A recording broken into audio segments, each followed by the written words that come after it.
Hi hello ಎಲ್ಲರೂ ಹೇಗಿದ್ದೀರಾ? ಎಲ್ಲರೂ ಚೆನ್ನಾಗಿದ್ದೀರಾ ಅಂತ ನಾನು ಭಾವಿಸ್ತಾ ಇದ್ದೀನಿ. ಹಾಗೆ ನನ್ನ ಚಾನಲ್ಗೆ ನಿಮಗೆಲ್ಲರಿಗೂ ವೆಲ್ಕಮ್ ಕೂಡ ಹೇಳ್ತಾ ಇದ್ದೀನಿ.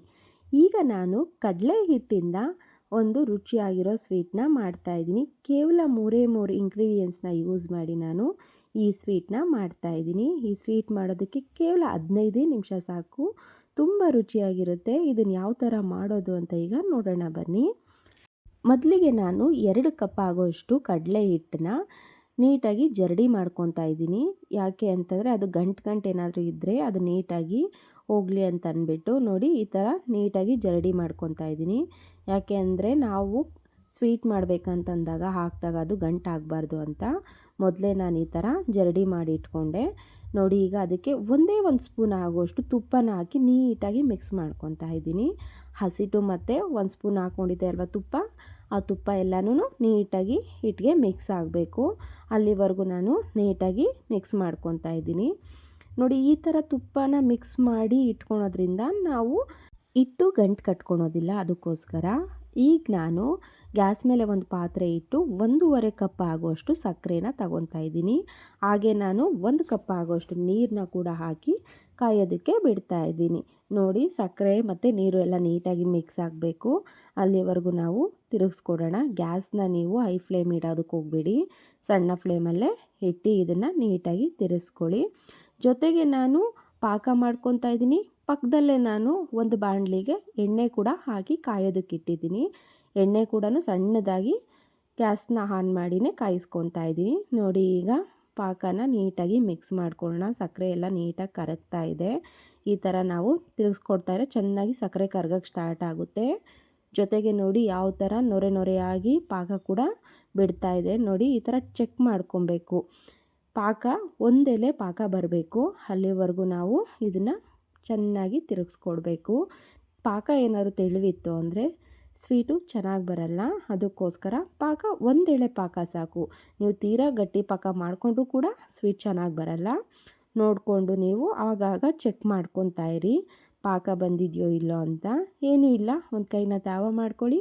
ನೋಡಿ ಈ ಥರ ಚೆಕ್ ಮಾಡಿದಾಗ ನಿಮಗೆ ಒಂದೇ ಒಂದು ಎಳೆ ಬರುತ್ತೆ, ಆಗ ಪಾಕ ಆಗಿದೆ ಅಂತ ಅರ್ಥ. ಈಗ ನಮಗೆ ಪಾಕ ರೆಡಿ ಆಗಿದೆ. ಇದಕ್ಕೆ ನಾನು ಆಗಲೇ ಏನು ತುಪ್ಪ ಮತ್ತು ಕಡಲೆ ಹಿಟ್ಟು ಮಿಕ್ಸ್ ಮಾಡಿ ಇಟ್ಕೊಂಡಿದ್ದೆ ನೋಡಿ, ಆ ಹಿಟ್ಟನ್ನ ಈಗ ಪಾಕದೊಳಗಡೆ ಹಾಕ್ಕೊಂಡು ನೀಟಾಗಿ ಮಿಕ್ಸ್ ಮಾಡ್ಕೊತಾ ಇದ್ದೀನಿ. ಗ್ಯಾಸ್ನ ಮಾತ್ರ ಹೈ ಫ್ಲೇಮ್ ಮಾಡೋದಕ್ಕೆ ಹೋಗಬೇಡಿ, ಸಣ್ಣ ಫ್ಲೇಮಲ್ಲೇ ಇದನ್ನು ತಿರುಗಿಸ್ಕೊಡ್ಬೇಕು. ಯಾಕೆ ಅಂದರೆ ಗಂಟಾಗೋ ಚಾನ್ಸಸ್ ಇರುತ್ತೆ. ಅದಕ್ಕೋಸ್ಕರ ನೋಡಿ ಈ ಥರ ನೀಟಾಗಿ ಸಾಫ್ಟ್ ಪೇಸ್ಟ್ ಥರ ಈಗ ಪಾಕದಲ್ಲಿ ಕಡಲೆ ಹಿಟ್ಟಾಗಿದೆ. ಜೊತೆಗೆ ನಾನು ಆಗಲೇ ಏನು ಕಾಯೋದಕ್ಕೆ ಇಟ್ಟಿದ್ದೆ ನೋಡಿ ಎಣ್ಣೆ, ಬಿಸಿ ಎಣ್ಣೆನ ನಾನು ಮಿಕ್ಸ್ ಮಾಡ್ಕೊಂಡಿರೋ ಕಡಲೆ ಹಿಟ್ಟದ ಪಾಕಕ್ಕೆ ಹಾಕ್ಕೊತಾ ಇದ್ದೀನಿ. ನೋಡಿ ಹಾಕಿದ ತಕ್ಷಣ ನೀಟಾಗಿ ನೊರೆ ಬಂತು.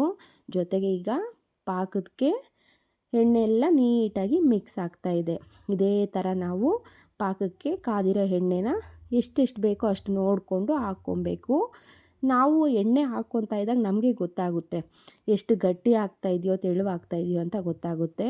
ಈ ಥರ ಬಿಸಿ ಎಣ್ಣೆನ ಹಾಕ್ಕೊಂಡು ನಾವು ತಿರುಗಿಸ್ತಾ ಇದ್ದರೆ ಪಾಕ ಕೂಡ ಗಟ್ಟಿ ಆಗ್ತಾ ಬರುತ್ತೆ. ಯಾಕೆ ಅಂದರೆ ನಾನು ಮಾಡ್ತಿರೋ ಸ್ವೀಟು ಸಾಫ್ಟಾಗಿರೋ ಕಾರಣದಿಂದ ನೀಟಾಗಿ ಎಣ್ಣೆ ಅಥವಾ ತುಪ್ಪನ ಯೂಸ್ ಮಾಡಬೇಕು. ನಾನೀಗ ತುಪ್ಪ ಯೂಸ್ ಮಾಡ್ತಿಲ್ಲ, ಎಣ್ಣೆನೇ ಯೂಸ್ ಮಾಡಿ ನಾನು ಈ ಸ್ವೀಟ್ನ ಮಾಡ್ತಾಯಿದ್ದೀನಿ. ನೋಡಿ ಪುನಃ ಇನ್ನೊಂದು ಸ್ಪೂನ್ ಎಣ್ಣೆನ ಹಾಕ್ಕೊಂಡು ನೀಟಾಗಿ ತಿರುಗಿಸ್ಕೊಡ್ತಾ ಇದ್ದೀನಿ. ನೋಡಿ ಎಷ್ಟು ನೀಟಾಗಿ ನೊರೆ ಎಲ್ಲ ಬಿಡ್ತಾ ಇದೆ. ಈಗ ನನಗೆ ನೀಟಾಗಿ ಗಟ್ಟಿ ಕೂಡ ಆಗ್ತಾ ಬರ್ತಾ ಇದೆ ಪಾಕ. ಇದೇ ಥರ ನಾನು 3 ಚೌಟಲ್ಲಿ ಬಿಸಿ ಕಾದಿರೋ ಎಣ್ಣೆನ ಹಾಕ್ಕೊಂಡು ತಿರುಗಿಸ್ಕೊಡ್ತಾ ಇದ್ದೀನಿ. ನೋಡಿ ಈ ಥರ ಪಾಕ ಎಲ್ಲ ನೀಟಾಗಿ ಗಟ್ಟಿ ಆಗ್ತಾ ಇದೆ. ಹಾಗೆ ಜೊತೆಗೆ ನೀಟಾಗಿ ತಳ ಕೂಡ ಹಿಡಿತಾ ಇಲ್ಲ. ನೋಡಿ ಈ ಥರ ನಾನು ಏನು ತಿರುಗಿಸ್ತಾ ಇದ್ದೀನಿ ನೋಡಿ, ಆಗ ಪಾತ್ರೆಯಿಂದ ಅದು ನೀಟಾಗಿ ಸಪ್ರೇಟ್ ಆಗ್ತಾ ಇದೆ. ಆ ಥರ ಆಗಬೇಕು. ನೋಡಿ ಯಾವ ಥರ ಪಾತ್ರೆಯಿಂದ ಅಂಟ್ಕೊತೀರ ನೀಟಾಗಿ ನಾನು ಯಾವ ಥರ ತಿರುಗಿಸ್ತಾ ಇದ್ದೀನಿ ನೋಡಿ, ಆ ಥರ ತಿರುಗ್ತಾ ಇದೆ. ಈ ಥರ ಆದಾಗ ನಮಗೆ ಸ್ವೀಟ್ಗೆ ಪರ್ಫೆಕ್ಟಾಗಿರೋ ಆಗಿದೆ ಅಂತ ಅರ್ಥ. ಇದನ್ನು ನಾನು ಈಗೇನು ಮಾಡ್ತೀನಿ ಅಂತಂದರೆ ಗ್ಯಾಸ್ನ ಆಫ್ ಮಾಡಿ ಸೈಡ್ಗೆ ಎತ್ತಿಟ್ಕೊತಾ ಇದ್ದೀನಿ. ಜೊತೆಗೆ ನಾನೀಗ ಒಂದು ಪ್ಲೇಟ್ನ ತಗೊಂಡು ಅದಕ್ಕೆ ನಾನು ಕೈಯಲ್ಲಿ ಒಂಚೂರು ತುಪ್ಪನ ಸವರ್ಕೊತಾ ಇದ್ದೀನಿ. ನೀಟಾಗಿ ತಟ್ಟೆ ಎಲ್ಲನೂ ನೀಟಾಗಿ ತುಪ್ಪನ ಸವರ್ಕೊತಾ ಇದ್ದೀನಿ. ಯಾಕೆ ಅಂತಂದರೆ ನಾವು ಇದನ್ನು ಹಾಕಿದಾಗ ಅದು ಕಚ್ಕೊಬಾರ್ದು ತಟ್ಟೆಗೆ ಅನ್ನೋ ಕಾರಣಕ್ಕೆ. ಈಗ ನಾನು ಆಗಲೇ ಏನು ಕಡಲೆ ಹಿಟ್ಟಿನ ಪಾಕ ಮಾಡಿ ಇಟ್ಕೊಂಡಿದ್ದೆ ನೋಡಿ, ಅದನ್ನೆಲ್ಲ ಈಗ ತಟ್ಟೆ ಒಳಗಡೆ ಹಾಕ್ಕೊಂಡು ನೀಟಾಗಿ ತಟ್ಟೆ ಯಾವ ಶೇಪ್ ಇದೆ ನೋಡಿ ಆ ಶೇಪ್ಗೆ ನೀಟಾಗಿ ಒಂದೇ ಈಕ್ವಲಾಗಿ ನೀಟಾಗಿ ಎಲ್ಲನೂ ಹಾಕ್ಕೊಳ್ಳಿ. ನೋಡಿ, ಒಂದು ಸ್ಪೂನ್ ಸಹಾಯದಲ್ಲಿ ಈ ಥರ ನೀವು ಈಕ್ವಲ್ ಮಾಡ್ಕೊಳ್ಳಿ ಎಲ್ಲನೂ. ಜೊತೆಗೆ ನಿಮ್ಮ ಹತ್ರ ಏನಾದರೂ ಸ್ವೀಟ್ ಮಾಡೋದಕ್ಕೆ ಅಂತ ಒಂದು ಕಂಟೈನರ್ ಇದ್ದರೆ ಆ ಕಂಟೈನರಲ್ಲಿ ಹಾಕಿ ನೀವು ನೀಟಾಗಿ ಶೇಪ್ ತಗೊಬೋದು. ಆದರೆ ನನ್ನ ಹತ್ರ ಇಲ್ದಿರೋ ಕಾರಣದಿಂದ ನಾನು ತಟ್ಟೆಯಲ್ಲೇ ಹಾಕಿ ಇದನ್ನು ಮಾಡ್ತಾಯಿದ್ದೀನಿ. ನೋಡಿ, ಒಂದು ಸ್ಪೂನ್ ಸಹಾಯದಲ್ಲಿ ಎಲ್ಲ ಈಕ್ವಲ್ ಮಾಡ್ಕೊತಾ ಇದ್ದೀನಿ. ಈಗ ನಾನು ಇದನ್ನು ಒಂದು ಪ್ಲೇಟ್ನ ಮುಚ್ಚಿ ಒಂದು 2 ಅವರು ಆರೋದಕ್ಕೆ ಬಿಡ್ತಾಯಿದ್ದೀನಿ. ನೋಡಿ, 2 ಅವರ್ ಆಗಿದೆ. ಈಗ ನಾನು ಚಾಕು ತಗೊಂಡು ಇದನ್ನು ನೀಟಾಗಿ ಸ್ಟ್ರೈಟಾಗಿ ಕಟ್ ಮಾಡ್ಕೊತಾ ಇದ್ದೀನಿ. ನೀವು ಬೇಕು ಅಂತಂದರೆ ನಿಮ್ಗೆ ಯಾವ ಶೇಪಲ್ಲಿ ಬೇಕೋ ಆ ಶೇಪಲ್ಲಿ ಇದನ್ನು ಕಟ್ ಮಾಡ್ಕೊಳ್ಳಿ. ತುಂಬಾ ರುಚಿಯಾಗಿರುತ್ತೆ ಈ ಸ್ವೀಟು. ಕೇವಲ ನಾನು 3 ಇಂಗ್ರೀಡಿಯೆಂಟ್ಸ್ನ ಯೂಸ್ ಮಾಡಿಕೊಂಡು ಈ ಸ್ವೀಟನ್ನ ರೆಡಿ ಮಾಡಿದ್ದೀನಿ. ಎಷ್ಟು ಈಸಿಯಾಗಿ ಮನೇಲೇ ನಾವು ಸ್ವೀಟನ್ನ ರೆಡಿ ಮಾಡ್ಕೊಬೋದು ಅಲ್ವಾ? ನೀವು ಕೂಡ ಮಾಡ್ಕೊಳ್ಳಿ. ಎಷ್ಟು ಚೆನ್ನಾಗಿರುತ್ತೆ ಅಂತ ನೀವು ಕೂಡ ಕಮೆಂಟ್ ಮುಖಾಂತರ ನನಗೆ ತಿಳಿಸಿ. ಜೊತೆಗೆ ನಾನು ಈ ಚಾನಲ್ನ ಯಾರೆಲ್ಲ ನೋಡ್ತಾ ಇದ್ದೀರೋ ಪ್ಲೀಸ್ ಸಬ್ಸ್ಕ್ರೈಬ್ ಮಾಡಿ, ಹಾಗೆ ಲೈಕ್ ಮಾಡಿ, ಶೇರ್ ಮಾಡಿ ಅಂತ ಕೇಳ್ಕೊತಾ ಇದ್ದೀನಿ. ನೋಡಿ, ಈ ಥರ ಎಲ್ಲನೂ ನಾನೀಗ ಕಟ್ ಮಾಡಿಕೊಂಡೆ. ಇದನ್ನು ನಾನೀಗ ನೋಡಿ ಒಂದನ್ನು ಈಗ ತೋರಿಸ್ತಾ ಇದ್ದೀನಿ ಎಷ್ಟು ನೀಟಾಗಿ ಬರುತ್ತೆ ಅಂತ. ನೋಡಿ, ಕಟ್ ಮಾಡಿರೋ ಸ್ವೀಟನ್ನ ಈಗ ತೆಗಿತಾ ಇದ್ದೀನಿ. ನೋಡಿ, ಯಾವುದೇ ರೀತಿ ತಟ್ಟೆಗೆ ಅಂಟ್ಕೊಂಡಿರೋ ಸಾಫ್ಟಾಗಿರೋ ಕಡಲೆ ಹಿಟ್ಟಿನ ಸ್ವೀಟು ಈಗ ರೆಡಿಯಾಗಿದೆ. ನೀವು ತುಪ್ಪ ಆದರೂ ಹಾಕ್ಕೊಳ್ಳಿ, ಎಣ್ಣೆ ಆದರೂ ಹಾಕ್ಕೊಳ್ಳಿ, ಆದರೆ ಸ್ವೀಟ್ ಮಾತ್ರ ತುಂಬ ರುಚಿಯಾಗಿರುತ್ತೆ.